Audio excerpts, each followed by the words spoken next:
I adjusted my camera lens, capturing the sharp angles of the new Meridian Tower against Boston's evening skyline. The building inauguration was in full swing below me, corporate executives mingling with champagne glasses that probably cost more than my monthly rent. I'd been hired to photograph the event for the architectural firm's portfolio, a decent-paying gig that would keep my lights on for another month. Through my viewfinder, I scanned the crowd of suits and evening gowns, looking for interesting compositions. That's when I saw him. My breath caught so abruptly I nearly dropped my camera. Gabriel. 6 years. 6 years since New York. Since that photography festival where I'd met a man who'd consumed every rational thought in my head for one perfect night. He'd told me his name was Michael Rossi. We'd talked about art and ambition until 3 a.m, then stumbled back to my hotel room where he'd made me forget my own name. When I woke up, he was gone. No note, no number. Nothing but rumpled sheets and the fading scent of his cologne. 3 weeks later, I'd stared at 2 pink lines on a pregnancy test, hands shaking so badly I could barely hold it. But there he stood, impossibly real, talking with a group of investors near the building's entrance. Same dark hair, same commanding presence that made everyone around him seem smaller somehow. He wore a charcoal suit that fit him like it had been sewn directly onto his body, probably because it had been. The scar through his left eyebrow was new. So was the hardness in his expression.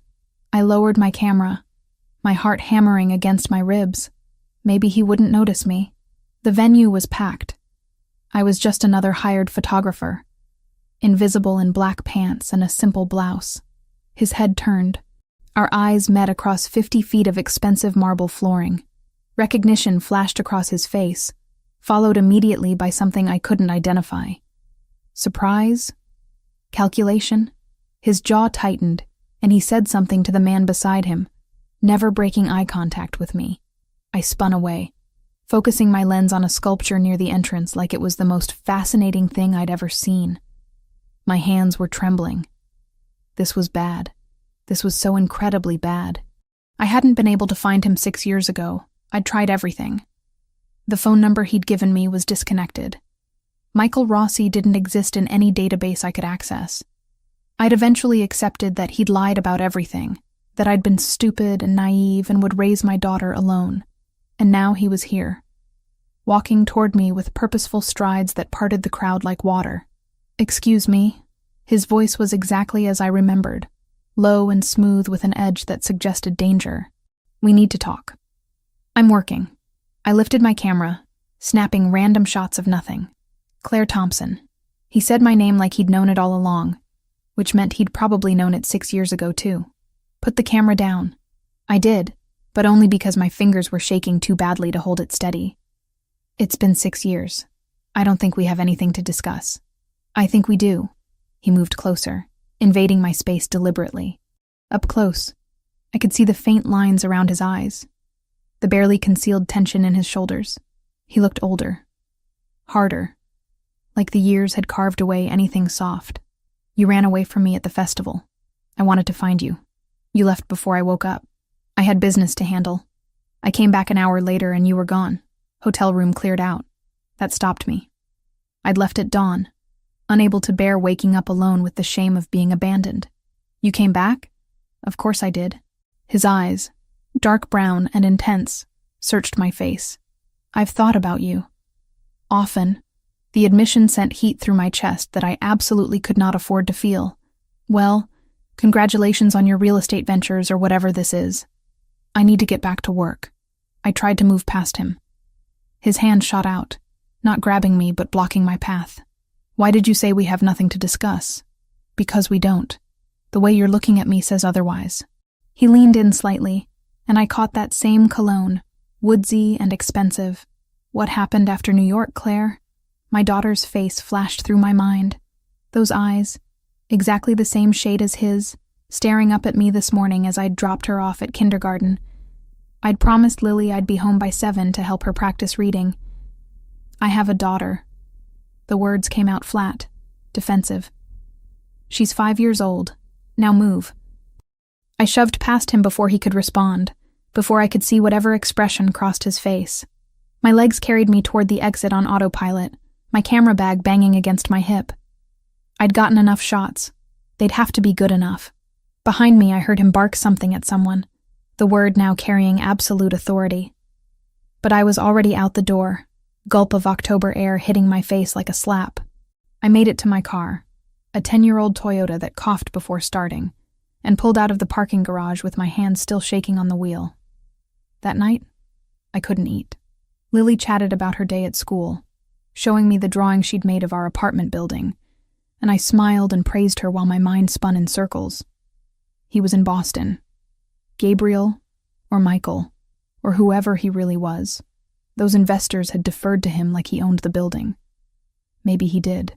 After I tucked Lily into bed, I sat on my threadbare couch and pulled up the event information on my phone. Meridian Tower. Primary investor, Brunarelli Holdings. I typed the name into a search engine and immediately wished I hadn't. Gabriel Brunarelli, 34 years old, CEO of Brunarelli Holdings, which owned half the commercial real estate in Boston's waterfront district. His official biography was sparse, professional, revealing nothing personal, but the images told a different story. There he was, at charity galas, always alone or with business associates, never smiling. There he was cutting ribbons at building openings, shaking hands with the mayor. And there, buried in a 3-year-old local news article about organized crime investigations, was a single line that made my blood turn cold.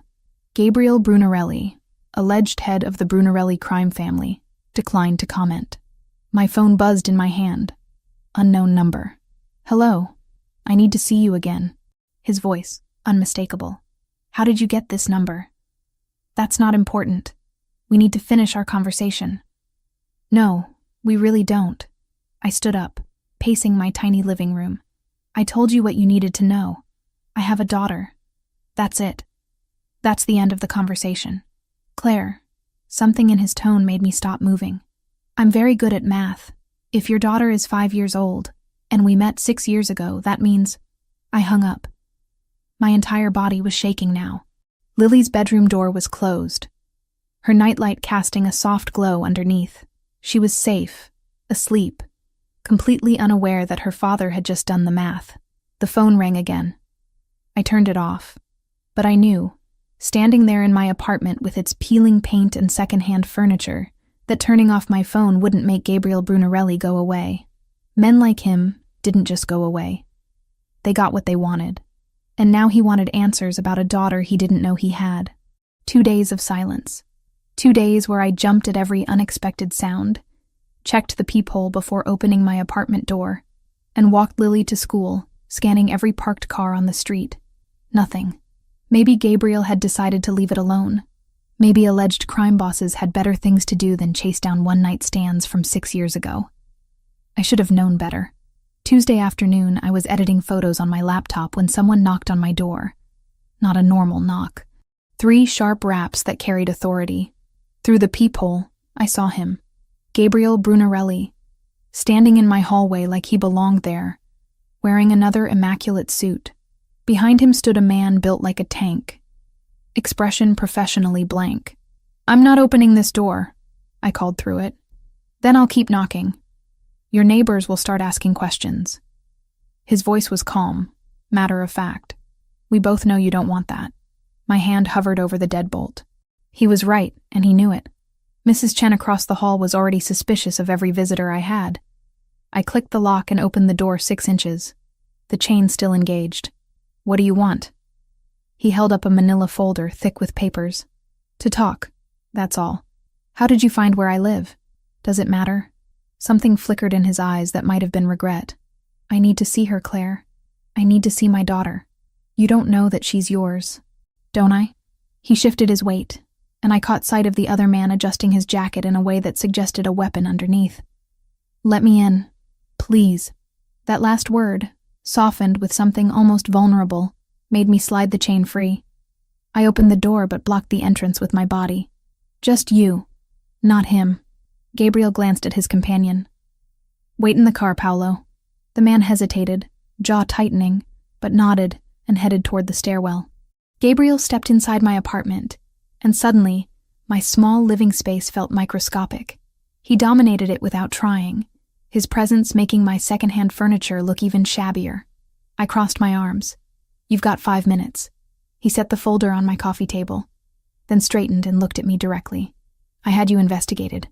I'm not apologizing for it. I needed to know." Fury blazed through me. "You had no right." "I had every right." His voice hardened.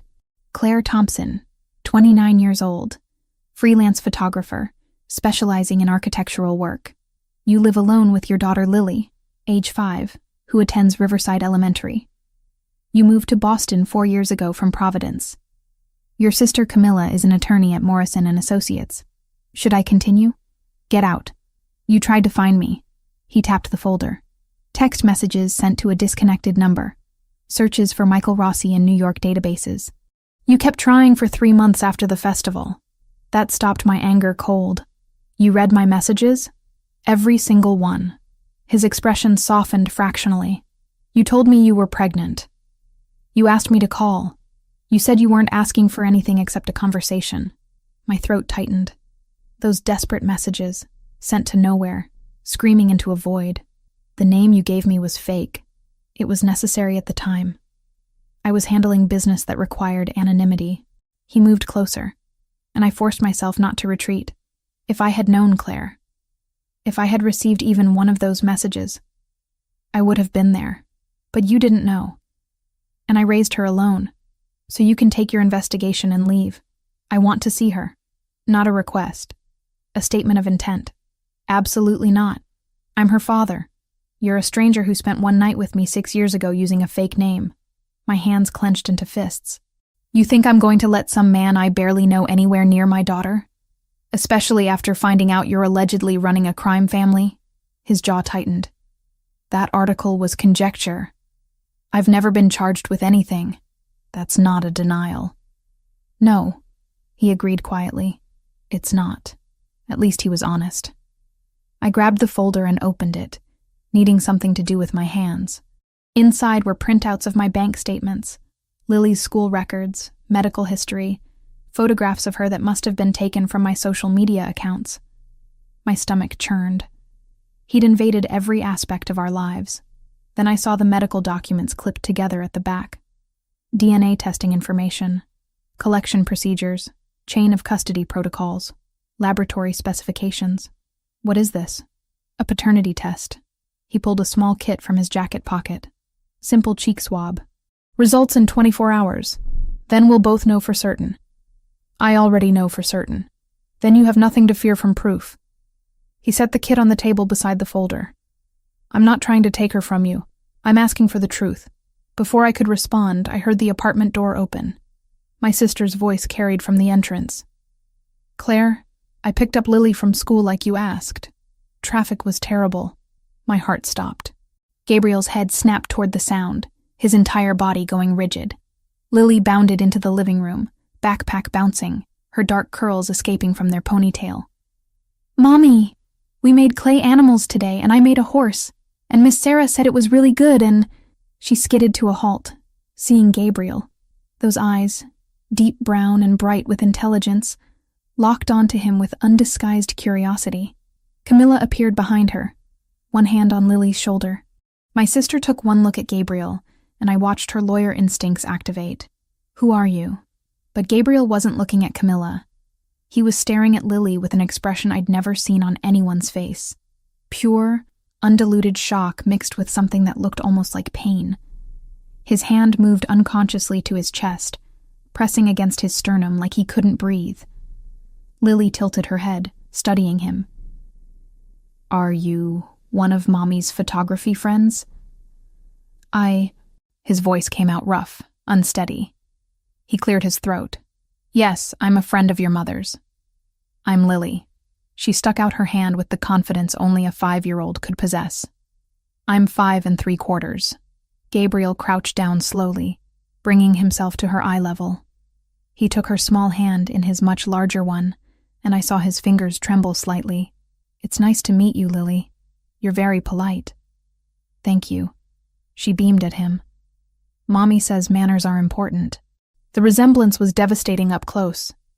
Same eye shape, same small dimple in the chin when she smiled. Same way of tilting her head when she was thinking. Even Camilla saw it, her sharp intake of breath audible. "Lily, honey, go wash your hands for snack time," I managed, my voice sounding strange to my own ears. "Okay." She released Gabriel's hand and skipped toward the bathroom, completely unaware of the earthquake happening in my living room. Gabriel stood slowly, his movements mechanical. When he looked at me, his eyes were suspiciously bright. "How could you keep her from me?" "You weren't there to keep her from," I shot back, but the words lacked heat. "You disappeared. I came back. You were gone." His voice cracked slightly. "Claire, she has my eyes. My mother's chin. The way she stands. That's exactly how my sister stood at that age." Camilla stepped forward, positioning herself between us. "I don't know who you are, but I think you should leave. Now." "Camilla, wait." I grabbed my sister's arm. "This is Gabriel Brunarelli. He's Lily's father." My sister's eyes widened fractionally, years of courtroom control keeping her expression neutral. "I see. Does he have proof of that? We're doing a DNA test." Gabriel's voice had regained its steadiness, his control snapping back into place like armor. "With Claire's permission. And if you are her father?" Camilla's lawyer voice was in full effect now. "What exactly are you planning? To be part of her life?" He looked directly at me. "Whatever that takes."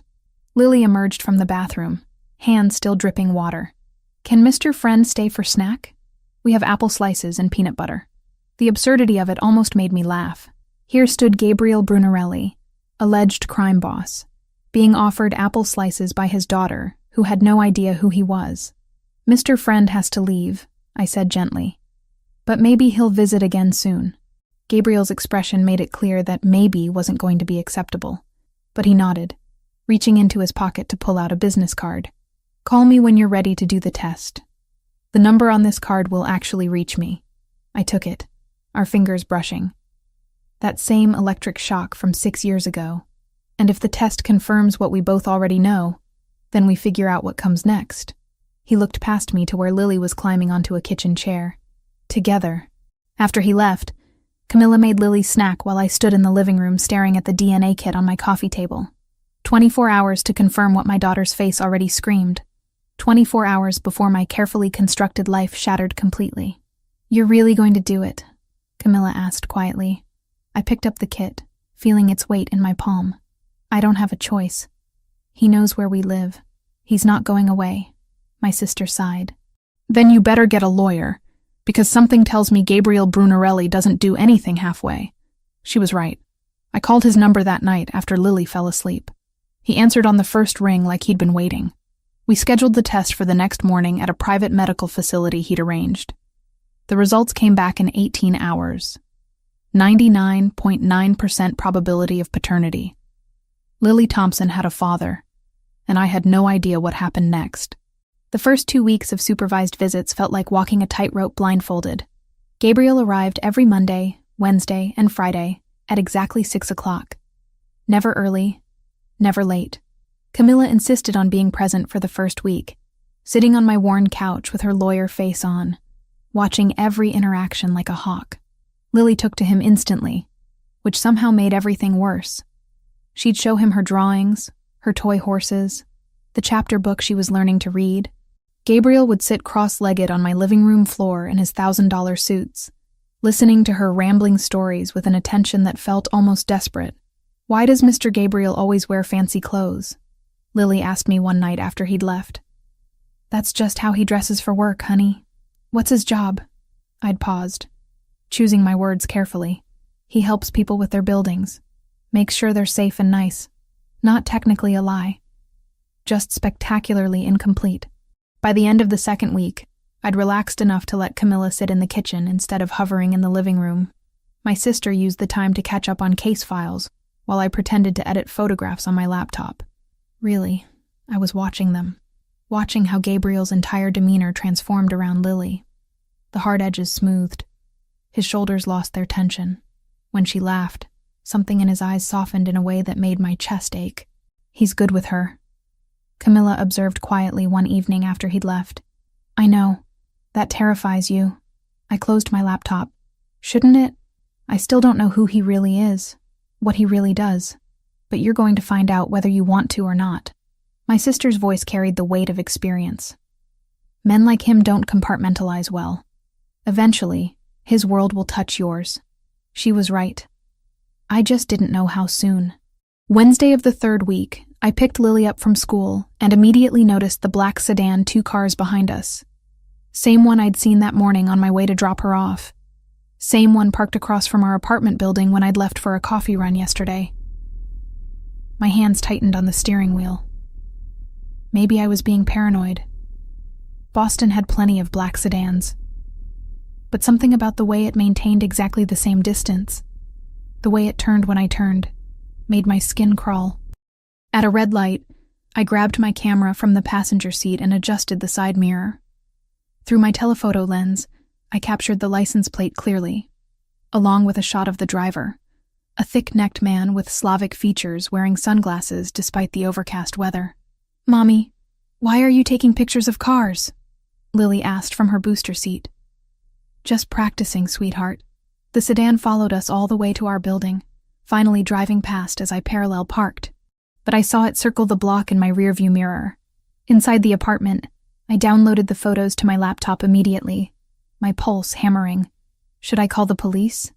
And tell them what, exactly? That a car was driving on the same roads as me? I had no proof of anything except my own paranoia. Gabriel was due in 2 hours.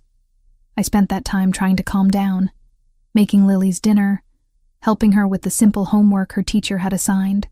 But I kept checking the window, scanning the street below. When his knock came at 6 o'clock precisely, I jerked like I'd been shocked. Lily ran to open the door before I could stop her. "Mr. Gabriel, guess what? I got a gold star on my spelling test." "That's wonderful." He stepped inside, and his eyes went immediately to my face. Whatever he saw there made him stiffen. "Lily, could you show me your test? I want to see all the words you spelled correctly." "Okay." She bounded toward her backpack. Gabriel crossed to me in 3 strides, his voice dropping low. "What happened?" "I don't know if anything happened. Maybe I'm just being paranoid. Tell me."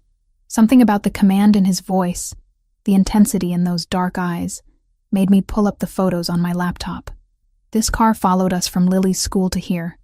I've seen it before. Yesterday, this morning. Maybe longer, and I just didn't notice.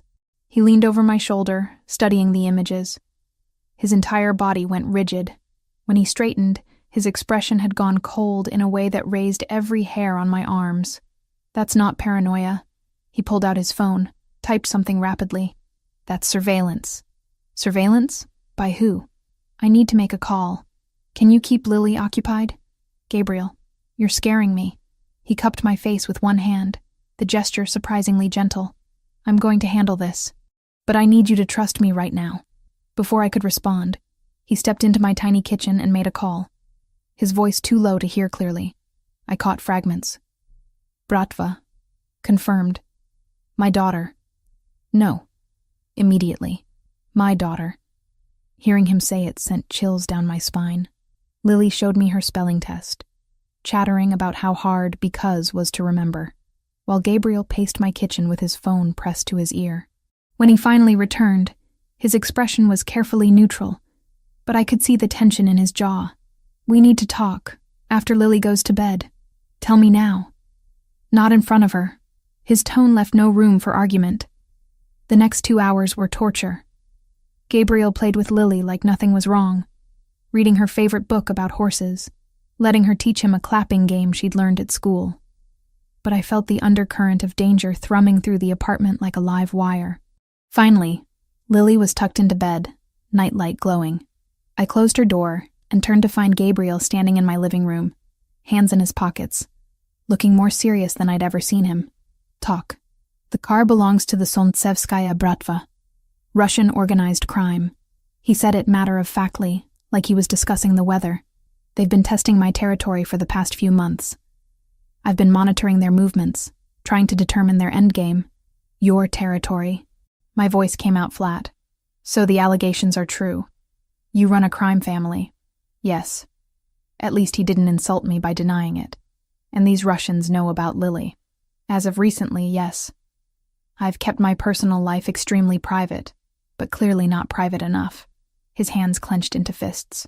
They're sending a message, showing me they can reach what matters to me. She's 5 years old. I know. The words came out harsh. Believe me, I know. Which is why you both need to move to my property immediately.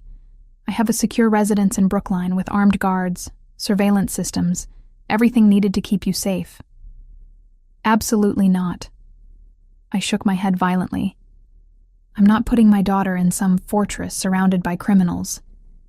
You'll be surrounded by protection. There's a difference. Is there? I grabbed my camera, shoving it toward him with the photo still displayed. These people followed my daughter from school, Gabriel. They know where she goes, where we live, probably where I buy groceries. And that's because of you. He flinched like I'd struck him. You think I don't know that? You think I'm not sick over it? Then leave us alone. Walk away. Let us go back to being invisible. It's too late for that. His voice carried absolute certainty. They know she exists. They know she's mine. Walking away won't make them forget that. It'll just leave you unprotected. We've been unprotected for 5 years. We've been fine. You've been unknown for 5 years. That's not the same thing. He moved closer, his presence overwhelming in my small space. Claire, please. I'm asking you to trust me. Move to the property temporarily, just until I can neutralize the threat. Neutralize the threat. I laughed without humor. You mean kill people? I mean handle it. He didn't deny the implication, however necessary. And you wonder why I don't want Lily in your world. She's already in my world. The moment those Russians took that photograph of her getting in your car, she became part of this whether you like it or not. His jaw tightened. I can't change that. But I can keep her safe. Please let me keep her safe. I wanted to scream at him, to throw him out, to pack up Lily and run somewhere they'd never find us. But Camilla's voice echoed in my head. Men like him don't compartmentalize well. Eventually, his world will touch yours. It already had. I need to think about it. You have until tomorrow morning. Not a threat, just a statement. After that, I'm assigning security to follow you whether you agree to the move or not. You can't just... Yes, I can. His eyes held mine. I just found out I have a daughter 3 weeks ago. I'm not losing her because you're too stubborn to accept help. He left before I could respond, the door clicking shut with quiet finality. I stood in my empty living room, staring at the photographs on my laptop screen. That sedan, those tinted windows, the man with dead eyes behind sunglasses. My phone rang. Unknown number. Hello? Ms. Thompson. A voice with a thick accent. You have a beautiful daughter. Such pretty dark curls. My blood turned to ice. Who is this? A concerned citizen. Such dangerous times, yes? So many terrible things can happen to little girls. The line went dead.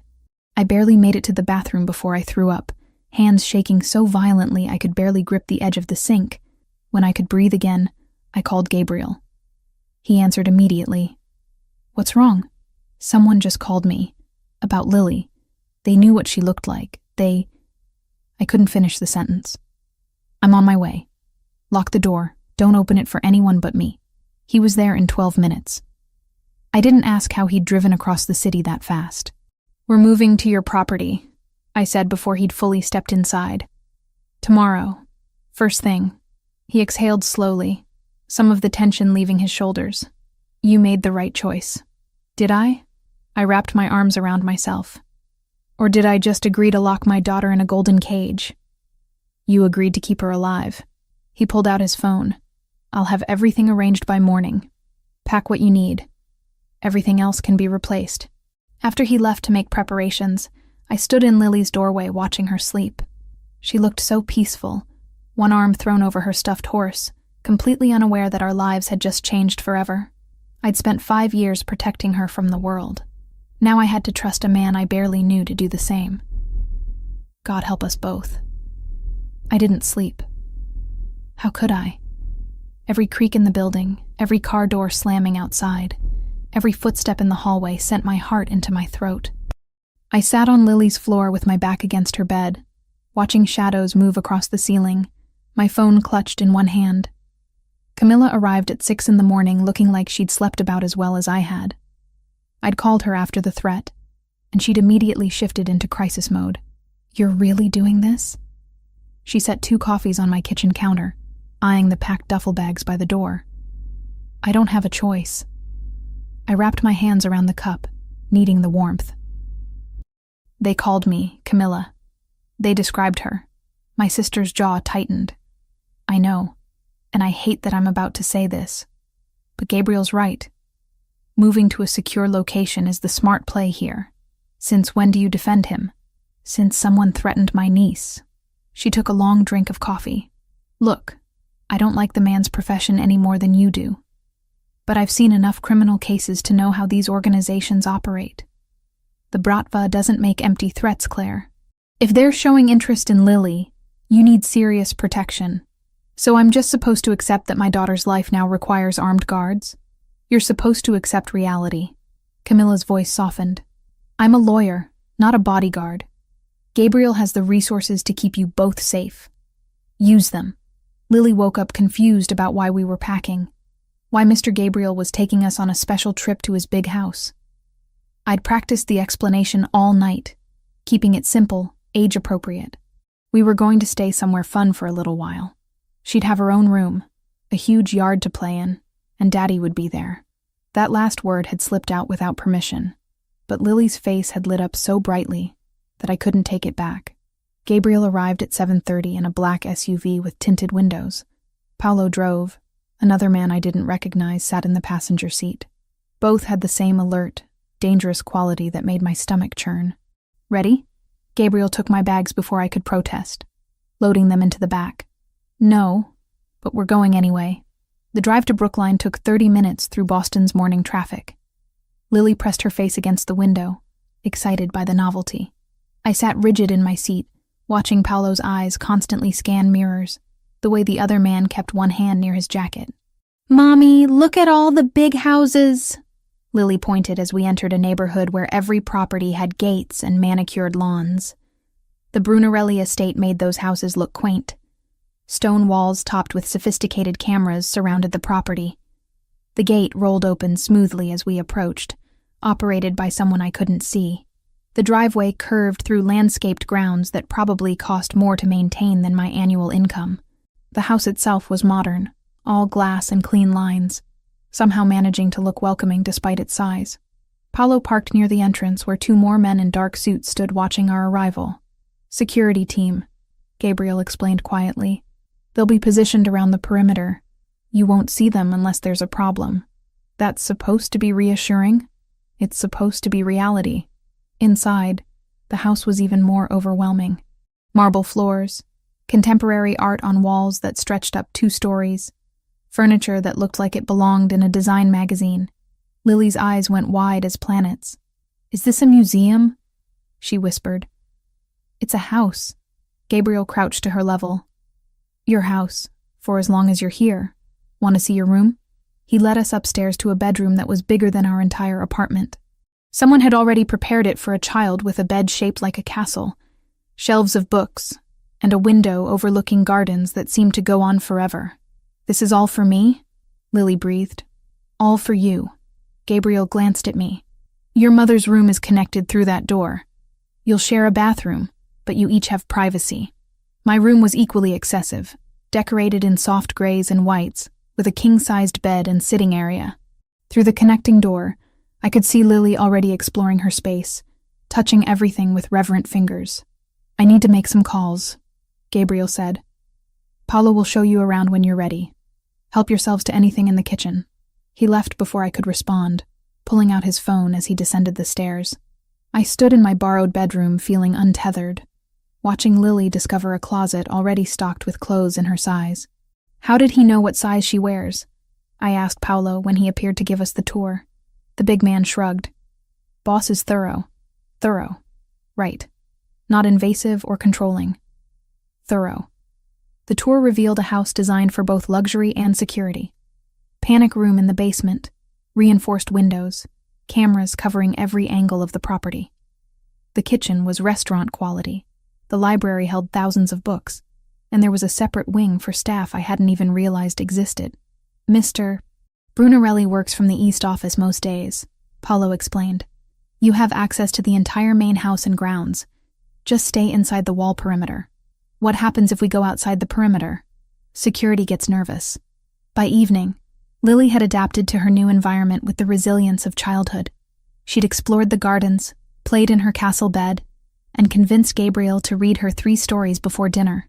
I'd spent the day fighting the urge to pace like a caged animal, taking photographs of the property through various windows, anything to feel productive.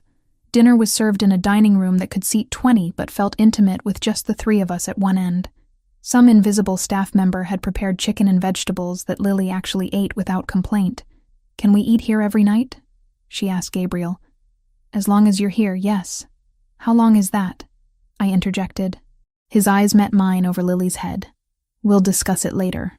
Later came after Lily's bedtime, which Gabriel insisted on participating in despite my protests. He read another story, tucked her in with surprising gentleness, and waited until she was asleep before following me to the sitting area between our rooms. "We need to establish ground rules," I said before he could speak. "Agreed." He settled into a chair that probably cost more than my car. "You first. This is temporary. As soon as the threat is handled, we go back to our normal life. Define handled. However you handle it. I don't want details." I wrapped my arms around myself. "Second, I maintain independence. I'm not your prisoner. I need to work, need to have my own income. I have several properties that need architectural photography. I'll hire you. I don't want your charity. It's not charity. It's paying for professional services." He leaned forward. "You're talented, Claire. I've seen your portfolio. Use that talent." The compliment caught me off guard. "Fine. Third rule, Lily doesn't find out about your business. Ever. As far as she's concerned, you're just her father who happens to be wealthy." "Agreed. Though she'll figure it out eventually. Not while she's 5. "Fair enough." He stood, moving to the window overlooking the dark gardens. "My turn. First, you follow security protocols without argument. If Paulo or any of my men tell you to do something, you do it immediately. I'm not taking orders from—" "You are, if it keeps Lily alive." His voice hardened. "This isn't negotiable. Second, you keep me informed of everything. Any strange calls, anyone following you, anything that feels wrong. I need to know." I nodded reluctantly. "What else?" "Let me be her father." He turned to face me. "I know I have no right to ask for anything. I wasn't there for her birth, her first word, her first step. But I'm here now. Let me be here." Something in his voice made my throat tighten. "I'm not trying to keep you from her, aren't you?" He moved closer. "Every time she calls me Mr. Gabriel instead of Dad, I see you flinch. Every time she asks if I'm coming back, you hedge. You're terrified of her getting attached. She's already attached. So are you." I met his eyes. "That's what scares me. What happens when this is over and she has to choose between her normal life and your world? Maybe she won't have to choose. Maybe there's a middle ground. In your life? I doubt that. Then we'll figure it out." He reached out, tucking a strand of hair behind my ear. The gesture was too intimate, too familiar. Together. I stepped back, needing distance. "I'm going to check on Lily." "Claire." His voice stopped me at the door. "Thank you for trusting me with this. I know what it cost you." I couldn't respond. If I opened my mouth, I'd either cry or scream. And I didn't have the energy for either. That night, I lay in the enormous bed staring at the ceiling, listening to Lily's soft breathing through the connecting door. Somewhere in the house, Gabriel was probably working, making calls, planning whatever he planned to neutralize people who'd threatened my daughter. My phone buzzed. A text from Camilla. "How's the fortress?" I typed back. "Terrifying and beautiful. Kind of like him." Her response came immediately. "Be careful. Men like that are addictive." Too late, I thought, but didn't type. I was already addicted. To the safety he provided, to the way Lily smiled when he was around, to those rare moments when his guard dropped, and I saw the man underneath the armor. Outside my window, a shadow moved past. Security patrol. My new normal. I closed my eyes and prayed I'd made the right choice. 3 weeks in Gabriel's house and I was losing my mind. Not from danger or fear, but from the suffocating comfort of it all. Lily had adapted completely, treating the estate like her personal kingdom. She spent mornings in the garden chasing butterflies, afternoons reading in the library, evenings curled up with Gabriel learning words in Italian that I pretended not to understand. I was the problem.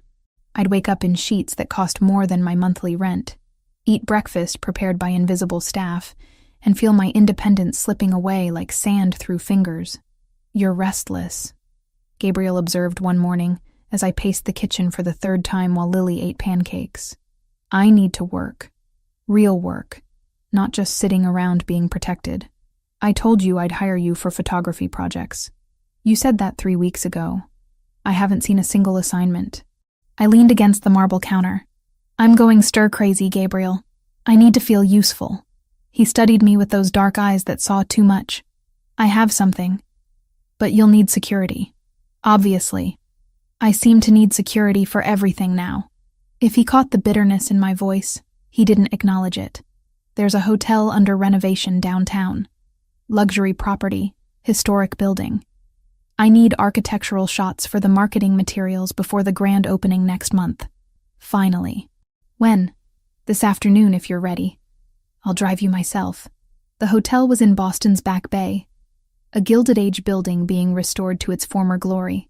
Paolo followed in a separate car, maintaining distance but never out of sight. Gabriel led me through the construction site, pointing out details, explaining his vision for the space. "You actually care about this," I said, photographing an ornate ceiling medallion being restored by craftsmen. "Why wouldn't I?" "I don't know. I guess I thought your legitimate businesses were just fronts." "Some are. This one isn't." He watched me adjust my camera settings. "My grandfather was a stone mason. Built half the churches in Sicily before he came here. I grew up understanding that buildings outlive the people who create them. They matter."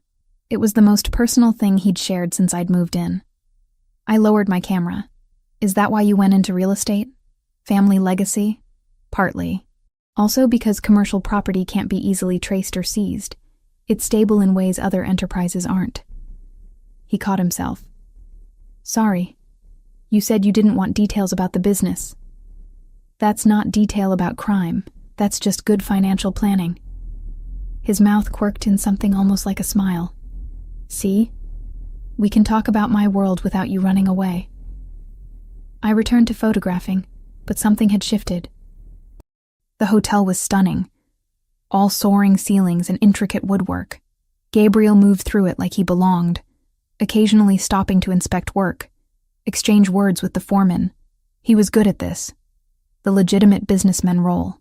I could almost forget the armed guards outside, the reasons we were here. We worked through the afternoon, moving from room to room. Gabriel carried my equipment, held reflectors when I needed them, stayed quiet when I was composing shots. It felt normal, almost like a date. "Getting hungry?" he asked around 5 o'clock. "Starving, actually. There's a restaurant 3 blocks from here. Best carbonara outside of Rome. Is it safe?" His expression darkened slightly.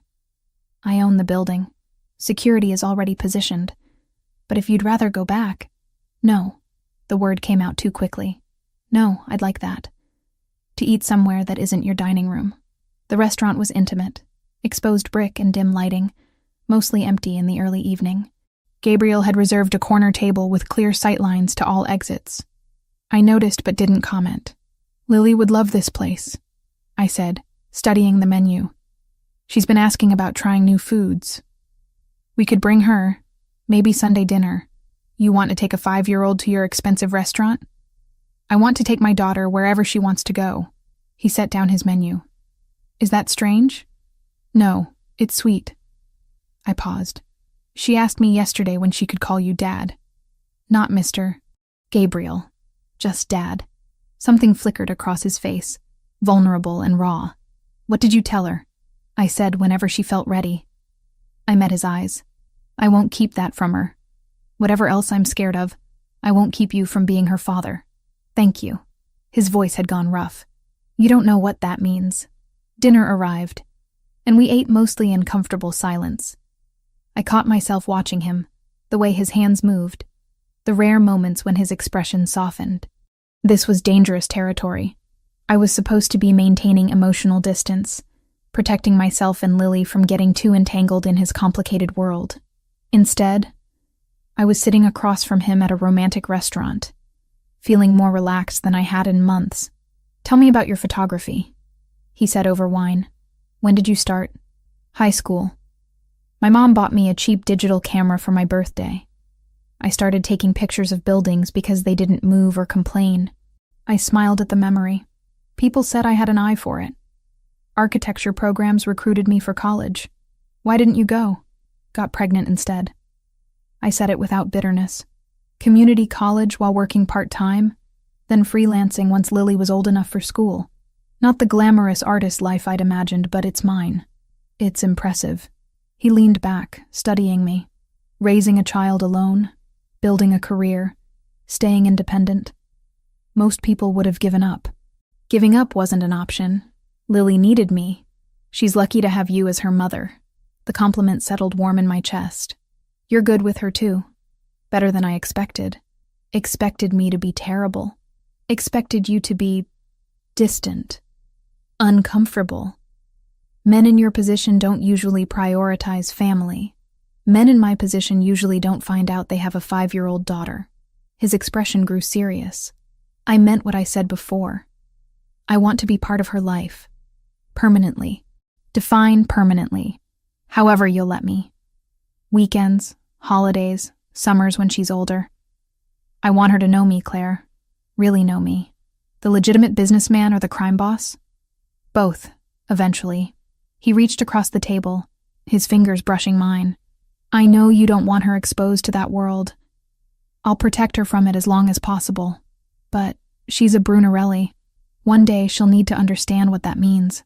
I should have pulled my hand away. Should have reinforced the boundaries I'd been trying to maintain.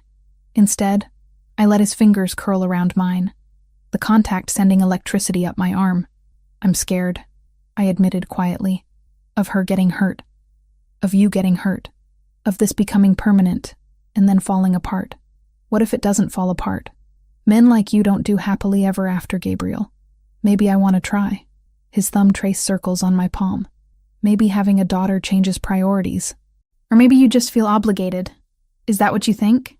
He stood abruptly, pulling me up with him. Come on. Where? Somewhere we can talk without an audience. He led me back to the hotel, up a service elevator to the unfinished penthouse suite. The space was empty, except for drop cloths and construction equipment, floor-to-ceiling windows overlooking Boston's skyline as the sun set. I've been thinking about that night in New York, he said, standing close enough that I could feel his body heat, wondering if you remembered it the way I did. Gabriel, let me finish.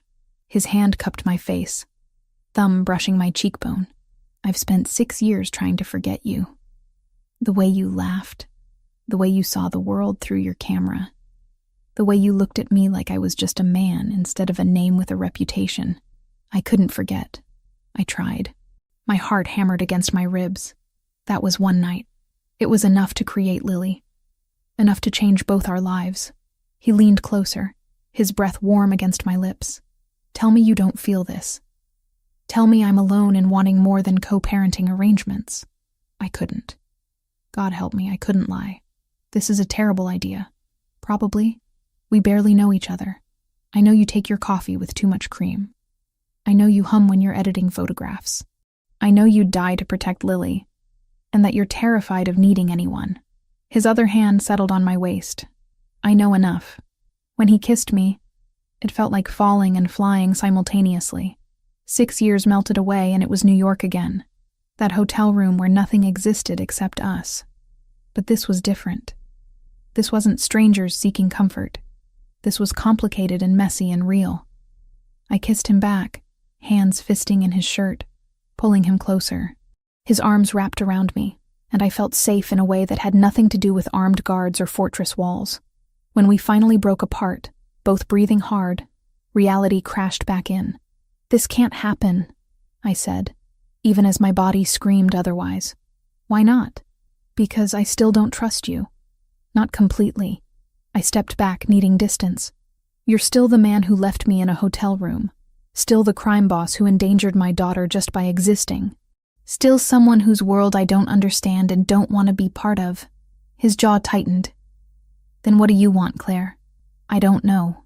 The admission hurt. Time, maybe. To figure out if this is real or just proximity and adrenaline. I can give you time. He straightened his shirt, control sliding back into place. But I'm not giving up. On you or us. There is no us. Not yet. He moved toward the elevator. But there will be. The drive back to Brookline was silent, tension thick enough to choke on. Paolo pretended not to notice, eyes on the road. I stared out the window, my lips still tingling, my heart racing. I'd just kissed Gabriel Brunarelli. Worse, I'd wanted to keep kissing him. Camilla was right. Men like him were addictive, and I was definitely developing a habit. The days after that kiss were excruciating. Gabriel maintained careful distance, all business and polite co-parenting. We'd exchange good mornings over breakfast, discuss Lily's needs, then retreat to separate corners of the estate. He spent hours in his office, door closed, dealing with whatever a crime boss dealt with. I edited photographs, played with Lily, and tried not to think about how his hands had felt on my waist. It was torture. A week later, Gabriel knocked on my bedroom door while Lily was napping. I need to go to New York. 3 days, maybe 4. Business I can't handle remotely. My stomach dropped. Is it dangerous? No more than usual. He leaned against the doorframe, exhaustion evident in the lines around his eyes. Security here will be tripled. Paolo stays with you. You'll be safe. That's not what I asked. His expression softened. I'll be careful. Why are you telling me this? You could just leave. Because you'd worry. And because I promised to keep you informed. He pushed off the doorframe. I'll be back before Lily notices I'm gone. But she did notice. That first evening without him, she kept asking when Dad was coming home. Not Mr. Gabriel anymore. Just Dad. The word had stuck sometime in the past week. Natural as breathing. He had to go on a work trip, sweetie. He'll be back soon. I miss him. She poked at her dinner. Can we call him? I texted Gabriel instead. Your daughter wants to talk to you. His response came immediately. Video call in 10 minutes? We set up my laptop in Lily's room, and she lit up when his face appeared on screen. He was in what looked like a hotel room, still wearing a dress shirt, but with the top buttons undone. Tie discarded. Dad! Mommy said you had to work far away. I did, little one. But I'm coming home soon. His voice carried a warmth I'd only heard him use with her. Were you good for your mother today? Yes. I read 3 whole chapters by myself, and Paolo taught me how to play chess, and Mommy took pictures of me in the garden.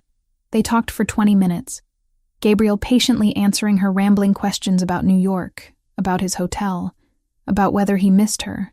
When Lily finally wound down, yawning, I sent her to brush her teeth. You're still there, Gabriel said when I didn't close the laptop. Yeah. I sat on the edge of Lily's bed, studying his face on the screen. She really misses you. I miss her too. A pause. Just her?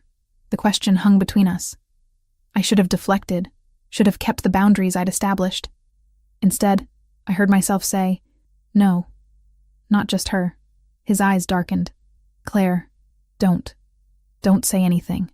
I ran a hand through my hair. I'm trying to be smart about this, Gabriel.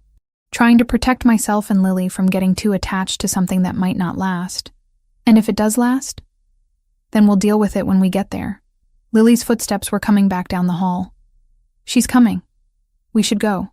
Wait. His voice stopped me. When I get back, I want to talk. Really talk.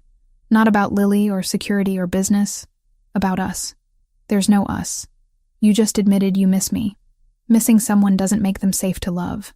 Lily burst back into the room before he could respond, demanding one more good night from Dad.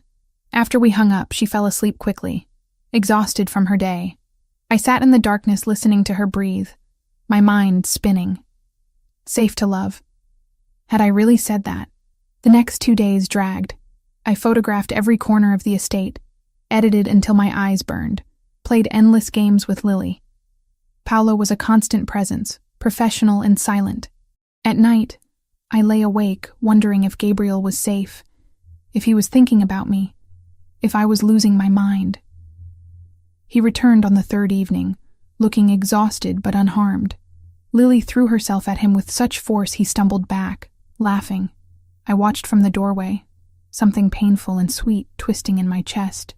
After dinner, after Lily was tucked in bed, Gabriel found me in the library. I'd been pretending to read for an hour, the same page open the entire time. "We need to talk," he said.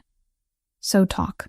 He sat beside me on the leather couch, close enough that his shoulder brushed mine. New York was complicated. The Bratva situation is escalating. Fear spiked through me. Should we be worried? I'm handling it. But it might take longer than I hoped. He turned to face me. Which brings me to something I need to say. I know you want time to figure out what this is between us. I'm trying to give you that. But Claire, I need you to understand something. What? I didn't plan any of this. Didn't plan to find you again. Didn't plan to discover I had a daughter. Didn't plan to fall for you all over again. His hand found mine, fingers intertwining. But here we are. And I don't know how to be casual about you. Gabriel, let me finish. His thumb traced circles on my palm, the same gesture from the restaurant. My father was a cold man. Brilliant businessman. Terrible parent. He taught me that family was weakness, that emotions were liabilities. I believed that for 34 years. And now I have a daughter who looks at me like I hung the moon. And I have you, who sees exactly who I am and stays anyway. That's not weakness, Claire. It's the strongest thing I've ever felt. My throat tightened. You barely know me. I know that you hummed the same song every morning in New York while making coffee. Some old jazz standard your mother used to play. His free hand cupped my face. I know you chew your bottom lip when you're editing photographs. I know you sleep on the left side of the bed with one foot sticking out from under the covers. I know you'd walk through fire for Lily without hesitation. You can't possibly know all that. I've been paying attention. His voice dropped lower. I've been paying attention to you for 3 weeks, watching how you move through my house like you're trying not to leave a mark. How you smile at Lily but barely let yourself be happy. How you look at me when you think I'm not watching. How do I look at you? Like you want to trust me but don't know how. He leaned closer, his breath warm against my lips. Like you're terrified of wanting this. I am terrified. Why? Because my father left when I was 7. Because every man I've ever trusted has disappointed me. Because you're a crime boss whose world could swallow us whole. The words tumbled out faster than I could stop them. Because I'm already half in love with you, and we haven't even had a real conversation until now. His entire body went still. Say that again. Which part? The love part. I tried to pull away, but he held firm, his eyes searching mine with an intensity that made my pulse race. I didn't mean to say that, but you did. And I need to know if you meant it. Gabriel, this is insane. A month ago, I didn't even know where you were. Now I'm living in your house, raising our daughter together, and apparently confessing feelings I shouldn't have. Why shouldn't you have them? Because you're you, and I'm me, and this whole situation is temporary and complicated and... He kissed me. Not gentle or questioning like before. This was claiming, consuming, 6 years and 3 weeks of restraint breaking all at once. I kissed him back just as desperately, hands fisting in his shirt, pulling him closer until there was no space between us. When we finally broke apart, both breathing hard, his forehead rested against mine. Not temporary. Not for me. What are you saying? I'm saying I want this. You, me, Lily. A real family. Not just a co-parenting arrangement. His hands framed my face. I'm saying I've been in love with you since New York, and finding you again felt like getting a second chance I didn't deserve. Tears burned behind my eyes. You don't love me. You love the idea of family. I love that you call me out when I'm being controlling. I love that you negotiate boundaries like you're drafting a peace treaty. I love that you take photographs of broken things and make them beautiful. He kissed my forehead, my cheeks, my jaw. I love you, Claire Thompson. All your stubbornness and independence and fear. This is crazy. Probably. His mouth found mine again, softer this time. But I'm done pretending otherwise.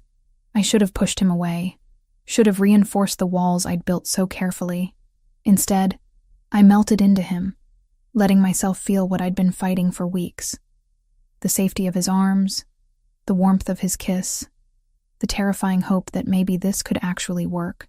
We stayed on that couch for hours, talking between kisses. He told me about growing up in his father's shadow, about the weight of expectations and legacy. I told him about raising Lily alone, the exhaustion and joy of single motherhood. We talked about New York, about the 6 years between, about all the ways we'd almost found each other again. What happens now? I asked as the clock struck midnight. Now we stop fighting this. He tucked hair behind my ear. Now we figure out how to make this work. With the Bratva situation still hanging over us, his expression darkened. I'm ending that. Soon. I won't have threats against my family. How? However necessary. He kissed my palm. But you don't need to worry about that. That's my world, my responsibility. Gabriel, if we're really doing this, you can't keep compartmentalizing. Your world is Lily's world now, and mine. I know. His jaw tightened. That's what terrifies me. But I'll handle it. I promise. We finally separated around 1 a.m, both reluctant. At my bedroom door, he kissed me one more time, slow and thorough. Sleep well, Claire. You too. But I didn't sleep. I lay in bed replaying every word, every touch, wondering if I'd just made the best or worst decision of my life. In the morning, Lily found us having coffee together in the kitchen, sitting closer than necessary. She looked between us with a child's uncanny perception. Are you and Daddy friends now? I glanced at Gabriel, who was trying not to smile. Yeah, sweetie. We're friends. Good. She climbed into his lap with easy affection. Daddy should stay forever. Over her head, Gabriel's eyes met mine. Forever was a long time. A terrifying time. But maybe, just maybe, it was worth the risk. For 4 days, we existed in a bubble. Gabriel worked from home, joining us for meals, reading to Lily before bed, stealing kisses in hallways when our daughter wasn't looking. It felt almost normal, like we were an actual family instead of 3 people thrown together by circumstance and biology. I should have known it wouldn't last. Wednesday afternoon, Gabriel's phone rang during lunch. He glanced at the screen and his entire expression changed, warmth draining into something cold and dangerous. I need to take this. He stepped away from the table, voice dropping too low to hear. Lily continued eating her sandwich, oblivious. I watched Gabriel through the kitchen doorway, the tension in his shoulders, the way his free hand clenched into a fist. When he returned 5 minutes later, his face was carefully neutral. I have to go to New York. Tonight. My stomach dropped. For how long? 3 days maximum. He glanced at Lily, then back to me. We'll talk after dinner. The rest of the afternoon stretched like taffy. Gabriel disappeared into his office, door closed. I could hear his voice occasionally, sharp commands in English and what sounded like Italian. Paolo appeared, then 2 other men I recognized as part of Gabriel's security team. They all looked grim. After Lily went to bed, I found Gabriel in his office packing a leather bag. His movements were efficient, practiced. This wasn't his first time leaving for dangerous business. Tell me what's happening. He didn't look up. The Bratva made a move against one of my warehouses in New York. Burned it to the ground. Was anyone hurt? 3 of my men. 2 with minor injuries, 1 critical. His jaw tightened. This is escalation. They're pushing for war. Fear crawled up my spine. And you're going to give it to them. I'm going to end this. Finally, he met my eyes. I told you I wouldn't let threats against my family stand. This ends now. By doing what, exactly? You don't want those details. Stop protecting me from reality. I moved closer. If you're going to war, I have a right to know. He set down the shirt he'd been folding. I'm meeting with intermediaries. Neutral parties who can facilitate negotiation. The Bratva wants territory, I'll give them some.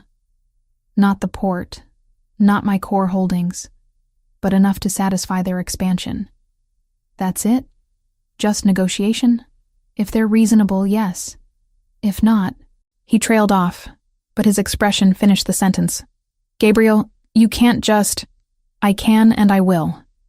His voice turned hard. They threatened you. They threatened Lily. That's not something I forgive or forget. So you'll kill people? Start a war that could get you killed? If necessary. He cupped my face, thumb brushing my cheekbone. Claire, this is what I do. This is who I am. I protect what's mine. We're not possessions. No, you're everything. He kissed my forehead, which is exactly why I won't let this threat continue. I wanted to argue, to make him promise to choose safety over vengeance, but I saw the determination in his eyes and knew it would be pointless. This was the man I'd agreed to let into our lives, the crime boss, not just the father. When do you leave? 2 hours. Paolo will stay here with you. Security is being tripled as of now. Don't leave the property for any reason. What if something happens to you? His expression softened. Nothing will happen to me. I've been doing this for 15 years, Claire. I know how to handle territorial disputes. But what if... He kissed me, cutting off the protest. When he pulled back, his eyes were intense. If something happens, Paolo has instructions. You and Lily will be protected. Always. But nothing is going to happen. I promise. I wanted to believe him. Instead, I held him tighter, memorizing the feel of his arms around me, the steady beat of his heart against my ear. Gabriel left at 9 o'clock, carrying his bag and wearing a different expression than I'd seen before. This was the mob boss, the man who controlled an empire. He kissed Lily's sleeping forehead, then kissed me at the door with an intensity that felt like goodbye. 3 days, he repeated. Then this is over.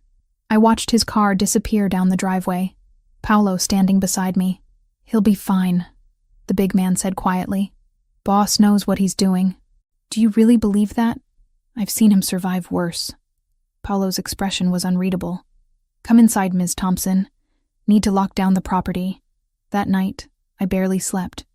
Every sound made me jump. Every shadow looked threatening. I checked on Lily a dozen times, finding her peaceful each time. How did children sleep so easily when their parents' worlds were crumbling? The next day crawled past. Lily asked about Dad repeatedly. I made excuses, kept her occupied with games and books. Paolo maintained professional distance, but I caught him checking his phone constantly, jaw tight. Any word? I asked after lunch. He's in meetings, that's all I know. Is that good or bad? It's normal, but Paolo's expression suggested otherwise. That night, Lily and I had just finished dinner when every light in the house went out. Complete darkness, sudden and absolute. Lily whimpered and I grabbed her immediately, pulling her close. Paolo? My voice cracked. Stay where you are. His voice came from somewhere to my left. Don't move. Then I heard it. Gunfire. Not close, but unmistakable. Pop, pop, pop in rapid succession, followed by shouting. Basement now. Paolo's hand found my arm in the darkness. Move. I ran blind, trusting him. Lily clutched against my chest. She was crying, asking what was happening, why it was dark. I couldn't answer because my throat had closed with terror. Paolo guided us downstairs I couldn't see, through a door that clanged shut behind us with the finality of a vault. Emergency lights flickered on, revealing the panic room Gabriel had shown me weeks ago. Steel walls, reinforced door, enough supplies for days. Lock this behind me. Paolo pushed us inside. Don't open it for anyone except me or Mr. Brunarelli. Code word is Lily's birthday. If they don't say it, don't open the door. What's happening? They breached the perimeter. His face was grim. We're handling it. Stay here. Stay quiet. The door closed with a heavy thunk. I heard the locks engage automatically, sealing us in. Lily was sobbing now, full body tremors. I sank to the floor, pulling her into my lap, rocking her like I had when she was a baby. It's okay, baby. We're safe. Dad has a special safe room for us. I want Dad. Her voice was muffled against my chest. I know, sweetheart. Me too. More gunfire, muffled through the steel but unmistakable. Shouting in languages I didn't understand. An explosion that shook the walls. Lily screamed and I held her tighter, humming that jazz standard my mother used to play, the one Gabriel said I'd hummed in New York. Time stopped meaning anything. Minutes felt like hours. Lily's crying eventually exhausted itself into hiccuping sobs. Then silence. She stayed pressed against me, her small body trembling. I stared at the steel door and prayed. Prayed that Paolo and the security team could handle whatever was happening. Prayed that Gabriel was safe in New York. prayed that I'd made the right choice bringing Lily into this world. Then, silence. Complete, absolute silence that was somehow worse than the gunfire. I waited, every muscle locked, barely breathing. Lily had fallen into an exhausted sleep against my shoulder. My arms ached from holding her, but I didn't dare move. Finally, after what felt like hours, footsteps. Someone trying the door handle. "Ms. Thompson?" Paulo's voice, rough. October 23rd, Lily's birthday. I scrambled up, still holding her, and hit the release button. The door swung open. Paulo stood there covered in blood, though I couldn't tell if it was his. Behind him, I could see 2 other security guards, weapons drawn, looking equally battered. It's over. They're gone. What happened? 8 men tried to breach the property. We neutralized the threat. His expression was hard. "Need to call Mr. Brunarelli. Let him know what happened." "Is he okay?" "Haven't heard otherwise." Paulo pulled out his phone, already dialing. "Let's get you upstairs. Power's being restored now." The main house looked like a war zone. Bullet holes in walls, shattered windows, furniture overturned. But the security team had held. 3 wounded guards were being tended to in the kitchen. No one on our side was critical. I sat on the couch, still holding Lily, while Paulo talked rapidly into his phone. I caught fragments. "Yes, both safe. 8 hostiles. All neutralized." "Yes, sir." He handed me the phone. "He wants to talk to you." Gabriel's voice was strained, barely controlled. "Are you hurt? Is Lily hurt?" "We're fine. Scared, but fine." My own voice shook. "Gabriel, they attacked your house while you were gone. They knew." "I know. I'm getting on a plane now. I'll be there in 3 hours. A pause. "Claire, I'm so sorry. This should never have happened. You couldn't have known. I should have anticipated it. Should have had better security." His voice cracked slightly. When Paulo called, when he said there was an attack, I thought, "We're okay. Paulo got us to the panic room. Your security team handled it. I'm coming home, right now. This ends tonight." "What does that mean?" "It means I'm done negotiating." The coldness in his voice raised chills. The Bratva wanted war. They're going to get it. He hung up before I could respond. I handed the phone back to Paulo. Numb. "Boss is coming back," Paulo said unnecessarily. "Until then, we're on full lockdown. No one in or out." I nodded, too shocked to argue. Lily stirred against me, opening her eyes. "Mommy, I'm here, baby. Where's Dad?" "He's coming home. He'll be here soon." Soon was 3 hours that felt like days. Security cleaned up debris, boarded windows, took positions around the property. Someone brought us food we couldn't eat. Lily clung to me, silent and pale. When Gabriel finally burst through the door, Lily launched herself at him with a wail. He caught her, his face raw with emotion, holding her like she might disappear. "I'm here, little one. I'm here. You're safe." Over her head, his eyes found mine. I saw fury there, and guilt, and something that looked like fear. He crossed to me in 3 strides, pulling me against him with his free arm, Lily sandwiched between us. "I'm sorry. God, Claire, I'm so sorry. You couldn't have known. I should have been here." His hand fisted in my hair. "I should have been here to protect you. Your men protected us. Paulo protected us. But he just held us tighter, his body shaking slightly. This was the first time I'd seen him truly shaken, the control cracking completely. "It's over," he said finally, voice rough. "I promise you, this is over." The Bratva crossed a line they can't uncross. "Gabriel, they came after my family, my daughter." His eyes met mine, dark and absolute. "That's unforgivable, and I don't forgive."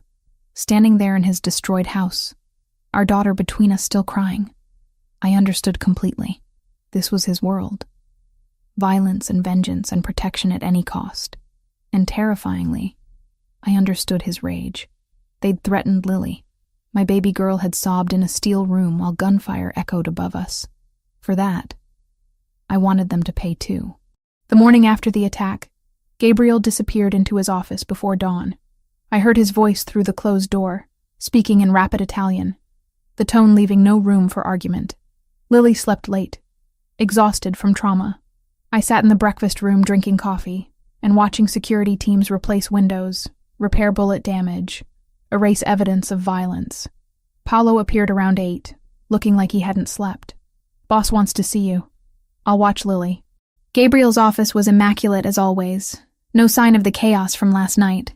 He stood by the window, phone pressed to his ear, shoulders rigid. When he saw me, he ended the call abruptly. "How's Lily?" "Still sleeping. She'll have nightmares for weeks." I crossed my arms. "Tell me what's happening." "I'm ending this. Today." He moved to his desk, pulling up something on his computer. "Paolo is arranging a meeting with neutral intermediaries. Representatives from the Commission, people even the Bratva respects." "The Commission?" "Governing body for organized crime families on the East Coast. They don't like wars. Bad for business." His voice was clipped, professional. "I'm offering the Bratva a deal they'd be stupid to refuse. Territory north of Cambridge, 3 of my smaller operations, and a guarantee of no retaliation for yesterday's attack." "You're rewarding them for attacking us?" "I'm giving them enough to save face while demonstrating strength." He looked at me finally. "They lost 8 men last night. We lost none. The message is clear. They can take the deal and walk away, or they can continue and be destroyed.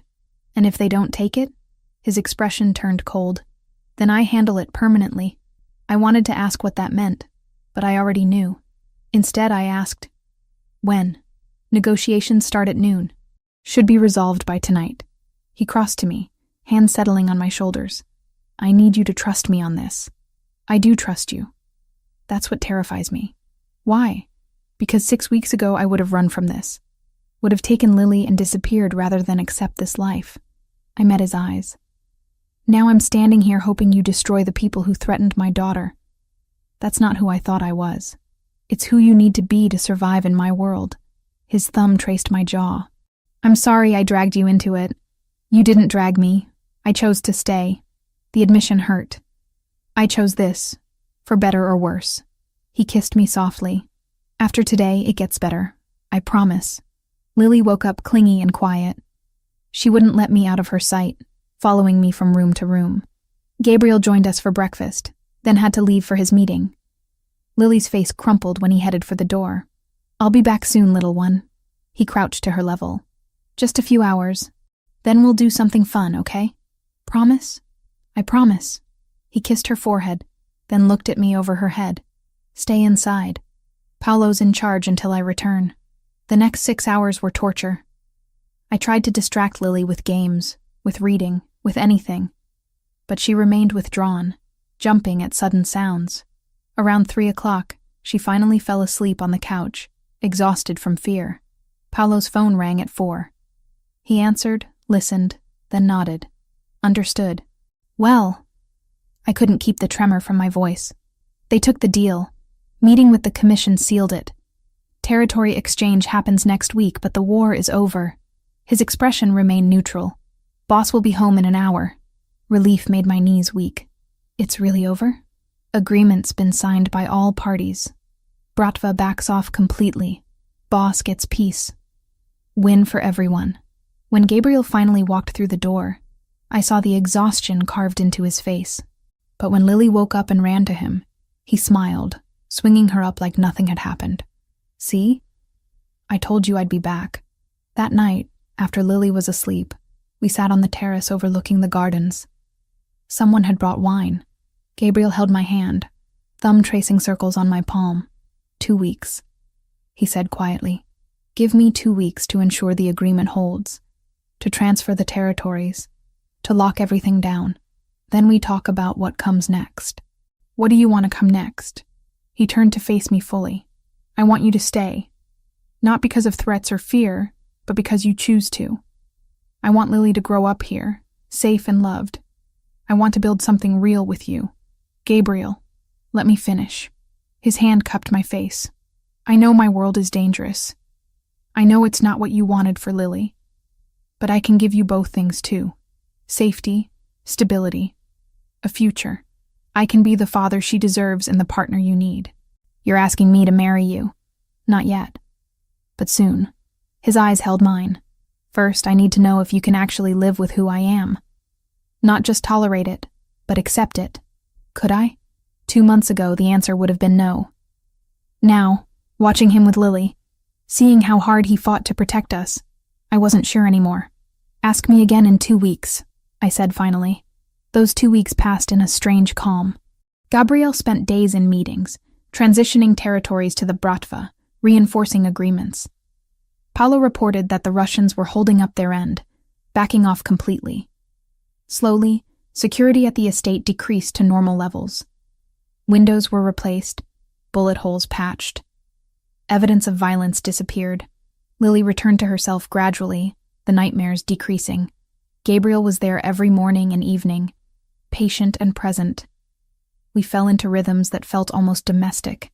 Breakfast together, Lily's homeschool lessons, photography projects in the afternoon, family dinners, bedtime stories. I opened my studio in Cambridge 6 weeks after the attack.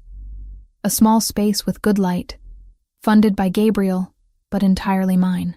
Clients started coming, actual paying work that had nothing to do with his properties. My independence, reclaimed. 2 months after the Bratva agreement, Gabriel took me to dinner without Lily. Camilla watched her, giving me a knowing look as I left.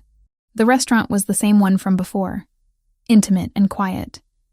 But this time, there was no tension, no uncertainty. Just us. You said to ask again, Gabriel said over dessert. It's been longer than 2 weeks. My heart hammered. Ask what? He pulled a small box from his jacket. Claire Thompson. You're stubborn and independent, and you call me out when I'm being an ass. You're an incredible mother and a talented artist. You walked into my world without flinching and made it better just by being in it. He opened the box, revealing a ring that was elegant without being ostentatious. Will you marry me? I should have been surprised. Should have asked for more time. Instead, I heard myself say, yes. His entire face transformed, relief and joy mixing. He slid the ring onto my finger, then pulled me across the table to kiss me, probably scandalizing the other diners. I didn't care.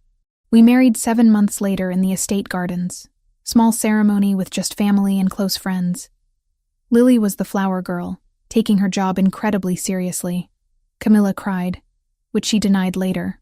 Paolo smiled, which was possibly more shocking.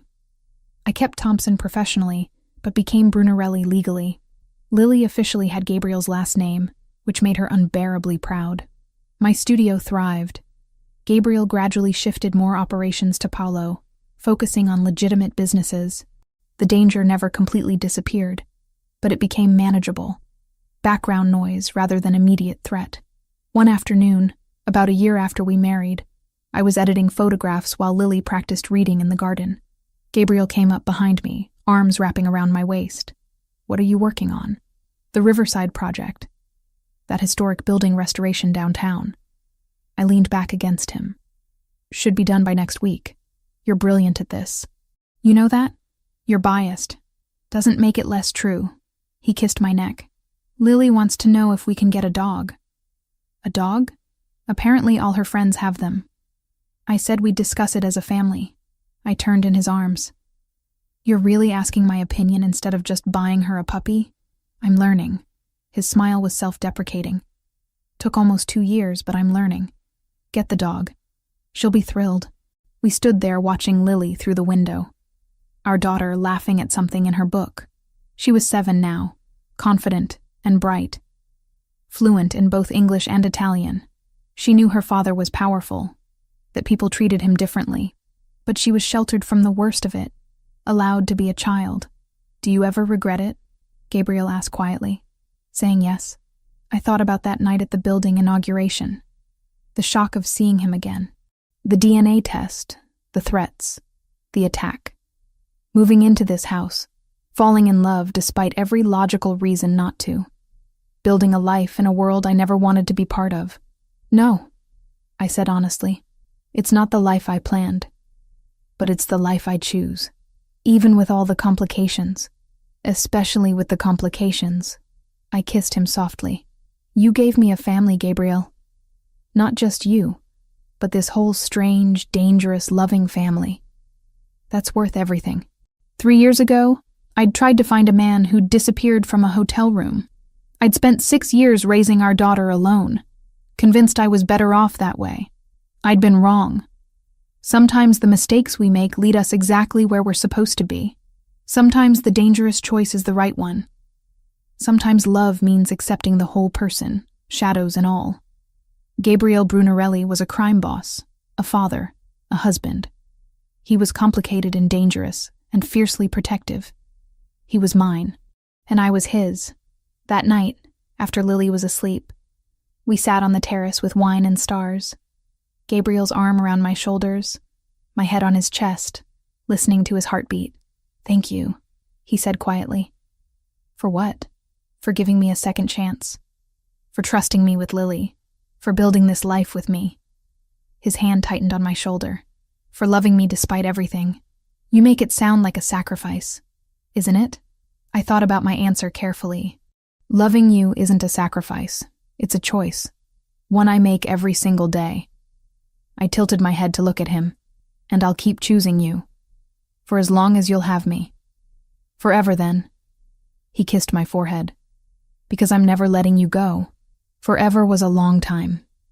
A complicated time. But as I sat there in Gabriel's arms, our daughter sleeping safely inside, I realized I wasn't afraid anymore. This was my life. Our life. Built on impossible circumstances and dangerous choices, and stubborn love that refused to give up. 6 years ago, a photographer met a stranger at a festival. 9 months later, a daughter was born.